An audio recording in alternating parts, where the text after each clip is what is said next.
खड़े होके कहा कि तुम कमजोरों को मारते थे, मैं तुम्हें बताने आया हूं मैं मोहम्मद अरबी का नौकर बन गया।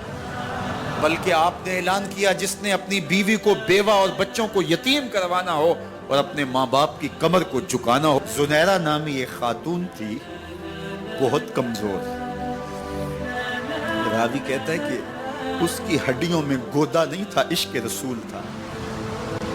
और उसका जालिम आका उसको मारता है और जब मार मार के थक जाता है, उधर से उमर आ रहे हैं, ये इस्लाम लाने के पहले की कहानी है।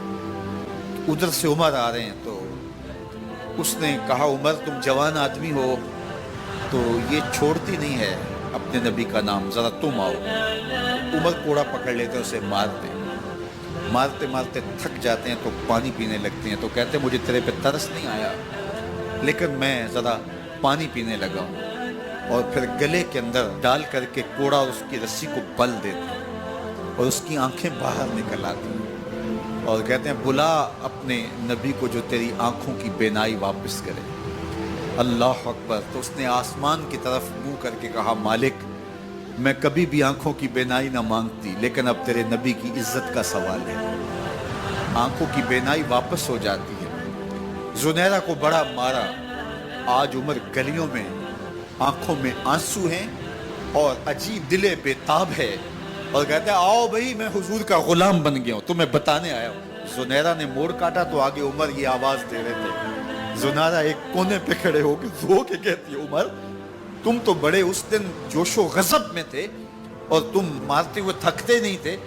तो उमर ने कहा, जुनैरा उस दिन मैंने देखा नहीं था, अब मैं मोहम्मद अरबी को देख आया हूं। जिन्ना वेख्या नहीं हो करन गल्ला, जिन्ना वेख्या नहीं हो करन गल्ला, जिन्ना वेख्या हो ते बोल दे, जेड़े महरम राज हकीकत दे और राज हकीकत खोल दे। तो हजरत उमर रदी अल्लाह तआला अन्हु ईमान लाए। हजरत अब्दुल्ला इब्न मसूद रदी अल्लाह तआला अन्हु फरमाते हैं कि हजरत उमर का ईमान लाना मुसलमानों के लिए इज्जत का सबब था। उनका हिजरत करना मुसलमानों की नुसरत थी और उनकी खिलाफत मुसलमानों के लिए रहमत। हजरत उमर रदी अल्लाह तआला अन्हु वो हैं कि मेरे हुजूर ने फरमाया, लोगों जब नेक लोगों का जिक्र करो तो मेरे उमर का तज़किरा जरूर किया करो। मेरा उमर वो है कि जब वो एक समत से आ रहा हो, एक गली और बाजार से आ रहा हो, तो शैतान भी आ रहा हो, उमर को देख के रास्ता तब्दील कर लेता है। हजरत उमर रदी अल्लाह तआला अन्हु की तबीयत के अंदर जो जाहो जलाल था, तबीयत के अंदर जो सख्ती थी, वो इस्लाम के अंदर आकर भी कायम है। और आपने वही सख्ती, वही जाहो जलाल जो पहले मुसलमानों के खिलाफ था, अब कुफ्फार के खिलाफ, मुनाफिकीन के खिलाफ हजरत उमर की तबीयत के अंदर वो जोश खरोश बदस्तूर मौजूद है। लेकिन जिस दिन आप खलीफा बने तो उस दिन आपने मिंबर पे चढ़ के जो खुतबा दिया उसमें कहा, लोगों मैं सख्त इसलिए था कि रसूलुल्लाह नरम थे, फिर मैं सख्त इसलिए था कि हजरत अबू बकर सिद्दीक नरम थे।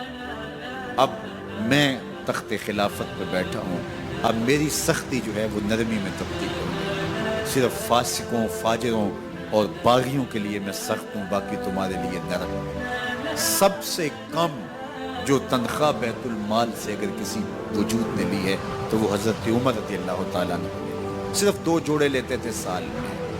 और रावी कहता है कि मैंने देखा है कि उसमें भी 17 पैबंद लगे होते थे।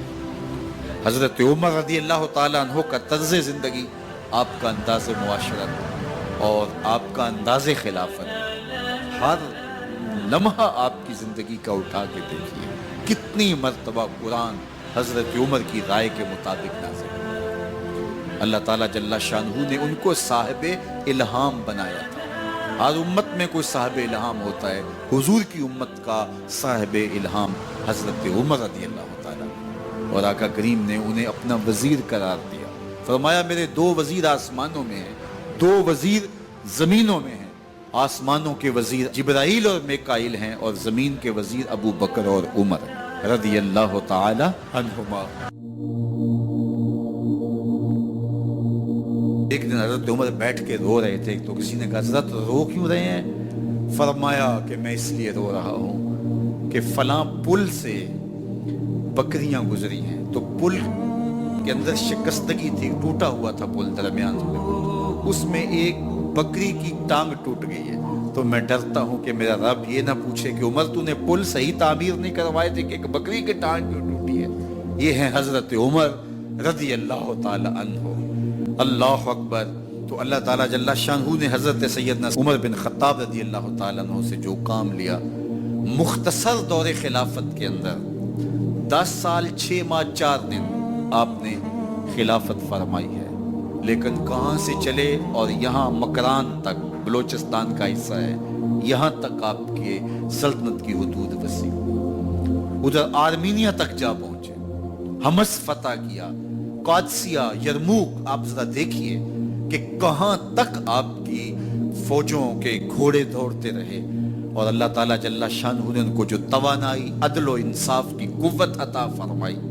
اللہ اکبر۔ جب زمین پہ عدل کیا ہو تو زمین بھی حکم مانتی ہے، اور حضرت عمر وہ تھے جن کا حکم ہوائیں بھی مانتی تھی، زمین بھی مانتی تھی، جن کا حکم جو ہے وہ آگ بھی تسلیم کرتی تھی اور دریا بھی ان کا حکم مانا کرتے تھے۔